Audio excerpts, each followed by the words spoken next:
তো চুতিয়াকে দেখতে পারি না, আমি সহ্য করি না, এর জন্যই তো দিই গুতানি। রোজ রোজ তো তুমি ক্যামেরা অন করে দেখাও, আমি তোমার সাথে ঝগড়া করি, এই করি, আর এই যে এখন যে আমি ভাতটা খাবিয়ে দিচ্ছি তখন ক্যামেরাটা অন হচ্ছে না।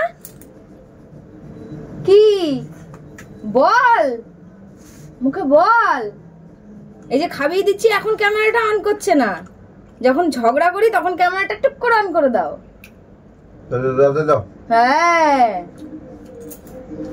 তোমরাই দেখো, দেখলে ক্যামেরাতে তুলে ধরেছি বলে ভাত খেলো না, চলে গেল, বলছে খাওয়াতে হবে না তোকে। আসলে কি বলতো, মেয়েরা যতই করুক যাই করুক মেয়েরাই খারাপ, কারণ আমরা পরের মেয়ে যে, আমরা যতই করি নিজের প্রাণ দিয়ে দিই সংসারের জন্য, কিন্তু কোনোদিনও নাম পাবো না। শুধু আমি ঝগড়া করি যখন আমাকে রাগিয়ে দেয় সেই রূপটাই সবাইকে দেখায়, কিন্তু যখন খাবিয়ে দিচ্ছি তখন ক্যামেরাটা অন কর, দেখি বুকের পাটায় কত দম। এর জন্যই তো চুতিয়াকে দেখতে পারি না, আমি সহ্য করি না, এর জন্যই তো দিই গুতানি।